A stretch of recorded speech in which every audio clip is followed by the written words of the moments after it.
નમસ્કાર. જો છેલ્લા કેટલાક સમયથી ફાઇનાન્શિયલ માર્કેટ પર નજર હોય તો એક વાત તો ચોક્કસ ધ્યાનમાં આવી હશે. સોના અને ચાંદીના ભાવમાં કંઈક મોટું થઈ રહ્યું છે. કિંમતો તો જાણે આસમાને પહોંચી ગઈ છે. તો ચાલો આજના આ વિશ્લેષણમાં આપણે સમજીએ કે આ રેકોર્ડ બ્રેકિંગ ઉછાળા પાછળનું સાચું કારણ શું છે. તો મૂળ સવાલ એ જ છે કે અચાનક આવું કેમ થઈ રહ્યું છે.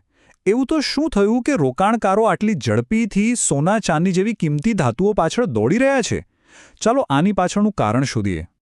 તો સૌથી પહેલાં એ સમજવું જરૂરી છે કે આ ઉછાળો કેટલો મોટો છે. જુઓ, અહીં કોઈ નાના મોટા ભાવવધારાની વાત નથી થઈ રહી. આપણે એક એવી ઐતિહાસિક તેજીની વાત કરી રહ્યા છીએ જેણે મોટા માર્કેટ એક્સપર્ટ્સને પણ વિચારતા કરી દીધા છે. દાખલા તરીકે ભારતના મલ્ટી કોમોડિટી એક્સચેન્જ, જેને આપણે MCX તરીકે ઓળખીએ છીએ, ત્યાં સોનાના ભાવ જુઓ.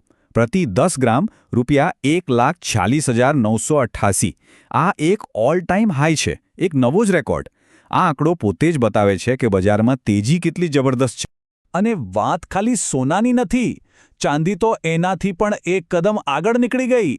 માત્ર એક જ દિવસમાં 2.5% જંગી ઉછાળો.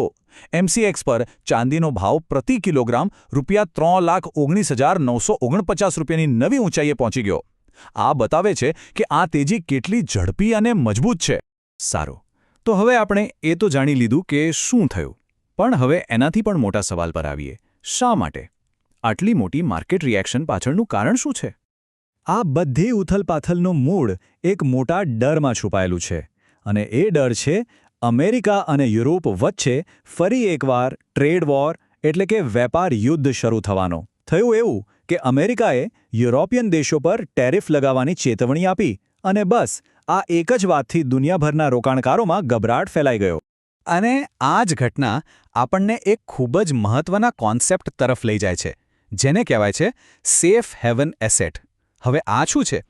સીધી વાત છે, જ્યારે પણ દુનિયામાં તણાવ વધે છે, ભલે રાજકીય હોય કે આર્થિક, ત્યારે રોકાણકારો એક સુરક્ષિત જગ્યા શોધે છે. તેઓ પોતાના પૈસા શેર બજાર જેવા જોખમી વિકલ્પોમાંથી કાઢીને સોના ચાંદી જેવી વસ્તુઓમાં રોકે છે. કેમ? કારણ કે વર્ષોનો ઇતિહાસ કહે છે કે ગમે તેવો ખરાબ સમય હોય, આ ધાતુઓ પોતાનું મૂલ્ય જાળવી રાખે છે. તો આ ગ્લોબલ ટેન્શનની અસર આપણા દેશના અને દુનિયાભરના બજારો પર કેવી રીતે પડી? ચાલો હવે થોડા આંકડાઓ જોઈએ અને માર્કેટનું રિએક્શન બરાબર સમજીએ. જુઓ, આ તેજી માત્ર ભારતમાં જ નથી, આ એક ગ્લોબલ ઘટના છે. અહીં ભારતના MCXના રેકોર્ડ ભાવ તો છે જ, પણ સાથે સાથે ન્યૂયોર્કના મોટા આંતરરાષ્ટ્રીય બજાર એટલે કે કોમેક્સ, ત્યાં પણ કિંમતોએ આગ લગાવી દીધી. સોનું લગભગ $4,670 અને ચાંદી $94.74 પ્રતિ ટ્રોય ઓન્સ પર પહોંચી ગયું. ટ્રોય ઓન્સ એટલે સોના ચાંદી જેવી ધાતુઓ માપવાનો એક ખાસ યુનિટ. બંને જગ્યાએ ભાવ ઓલ ટાઈમ હાઈ પર છે. હવે આટલી મોટી ઉથલપાથલ પછી સૌથી મોટો સવાલ એ છે કે હવે આગળ શું? શું આ તેજી ચાલુ રહેશે? આનો જવાબ મેળવવા માટે ચાલો એક માર્કેટ એક્સપર્ટનું શું કહેવું છે એ જોઈએ.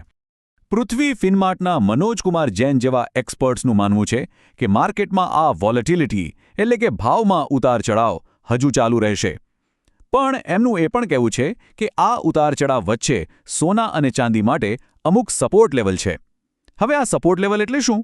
સાદી ભાષામાં એ એક એવી પ્રાઇસ રેન્જ છે જ્યાં ખરીદદારો માર્કેટમાં એન્ટ્રી લેવા તૈયાર બેઠા હોય છે અને એના કારણે ભાવ એનાથી બહુ નીચે નથી જતા. જો આપણે આંતરરાષ્ટ્રીય બજારની વાત કરીએ તો ટ્રેડર્સ અમુક ખાસ લેવલ્સ પર નજર રાખીને બેઠા છે. સોના માટે $4,610થી $4,635ની રેન્જ એક મજબૂત સપોર્ટ ઝોન ગણાય છે, એટલે કે અહીં ખરીદી વધી શકે છે. અને ઉપરની બાજુ $4,700થી $4,740ની રેન્જ એક રેઝિસ્ટન્સ એટલે કે અવરોધ બની શકે છે, જ્યાંથી ભાવ પાછા ફરી શકે છે. આવા જ કી લેવલ્સ ચાંદી માટે પણ છે. અને જેવું ગ્લોબલ માર્કેટમાં છે, એવી સ્થિતિ આપણા દેશના MCX બજારમાં પણ છે. સોના માટે ₹1,44,100થી ₹1,44,800ની રેન્જ સપોર્ટ તરીકે કામ કરી રહી છે, જ્યારે ઉપર ₹1,47,000 આસપાસ એક મોટો અવરોધ છે. એ જ રીતે ચાંદી માટે પણ આવા ચોક્કસ સપોર્ટ અને રેઝિસ્ટન્સ લેવલ્સ છે. આ બધા આંકડા ટ્રેડર્સને માર્કેટ કઈ દિશામાં જઈ શકે છે એનો અંદાજ લગાવવામાં મદદ કરે છે.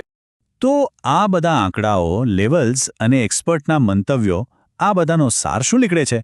આ આખી ઘટના આપણને મોટા ચિત્ર વિશે શું શીખવે છે? ચાલો જે મુખ્ય મુદ્દાઓ છે તેને એકવાર ફરીથી સમજી લઈએ.